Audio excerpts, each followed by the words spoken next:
आपने जो आरोप लगाया है समाज के हैसियत से आदरणीय नेता उपेंद्र कुशवाहा जी के प्रति, आदरणीय नेता श्री सम्राट चौधरी जी के प्रति, कि इन लोगों ने समाज के लिए क्या किया, इतना छोटा स्तर पर आप बात कर सकते हैं, ये आपसे हम लोग की उम्मीद नहीं थी।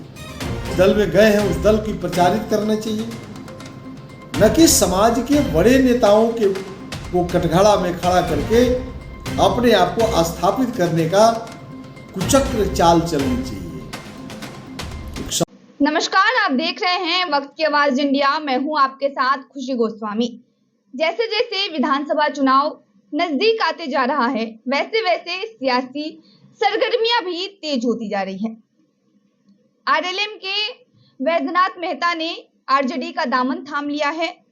तेजस्वी का लालटेन थाम उपेंद्र कुशवाहा और सम्राट चौधरी को लपेटे में लिया। उन्होंने कहा कि 99 भाइयों का हत्या करके सम्राट नहीं बना जा सकता है, ये अभी संभव नहीं है। अब उसके बाद से आरएलएम के अभियान समिति के प्रदेश अध्यक्ष सुभाष सिंह कुशवाहा का पलटवार सामने आया है। उन्होंने वैद्यनाथ मेहता पर पलटवार किया है। पहले सुनिए कि वो क्या कुछ कह रहे हैं। आज सोशल मीडिया पर एक खबर को हमने देखा। श्री वैद्यनाथ प्रसाद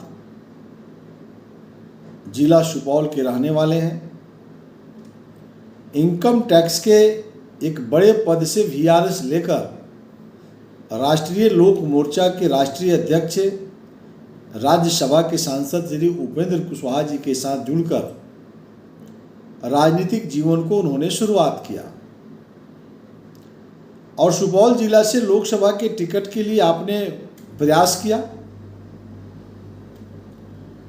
हमारी पार्टी और हमारे नेता भी चाहते थे कि आप सुपौल जिला से लोकसभा के प्रत्याशी हों।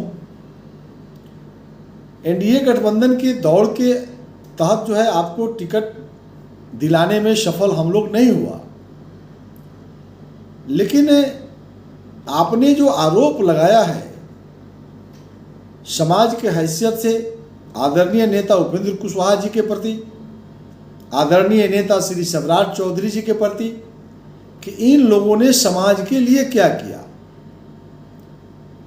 इतना छोटा स्तर पर आप बात कर सकते हैं, ये आपसे हम लोग की उम्मीद नहीं थी। श्री वैद्यनाथ प्रसाद जी, आपको हम याद कराना चाहते हैं, सीतामढ़ी लोकसभा चुनाव को आपको देखना चाहिए। सीतामढ़ी के लोकसभा चुनाव में एक मुखिया को लोकसभा के सदस्य बनाना, मधुबनी जिला में एक साधारण किसान के बेटा को विधानसभा का सदस्य बनाना, उनके असामयिक मृत्यु के उपरांत विधायक जी के पुत्र को विधायक बनाना, उन लोगों की कहानी आपसे और हमसे और बिहार के लोगों से छुपी हुई नहीं है। उन लोगों ने आदरणीय नेता उपेंद्र कुशवाहा जी के प्रति, उनके दल के प्रति क्या व्यवहार किया, और वही व्यवहार आपने भी शुरू कर दिया।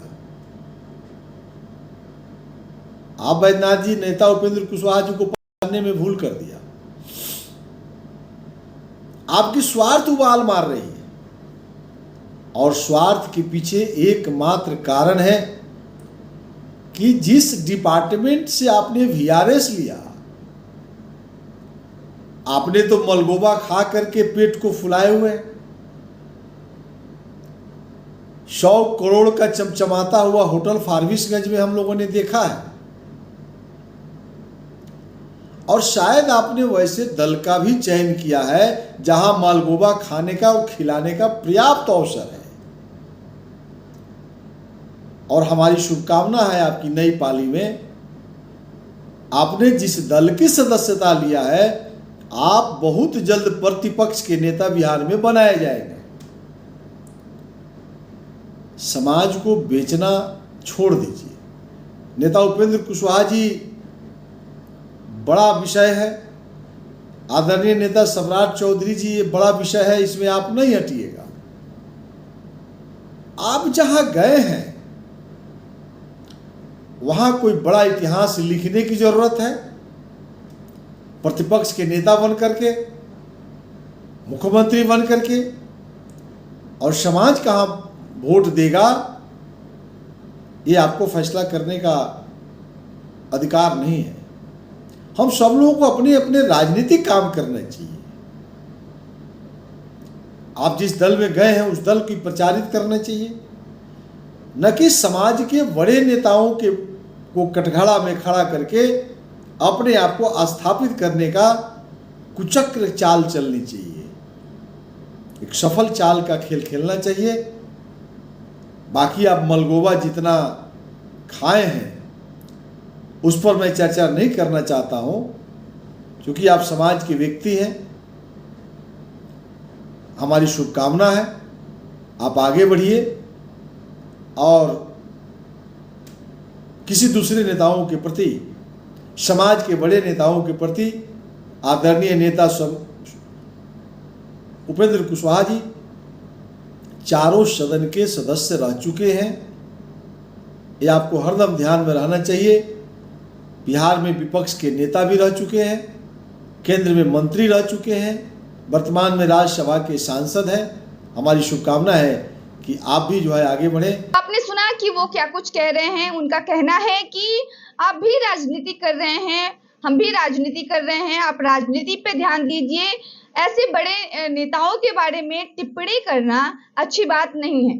फिलहाल इस मुद्दे पे आप क्या सोचते हैं हमें कमेंट के जरिए जरूर बताएं। धन्यवाद।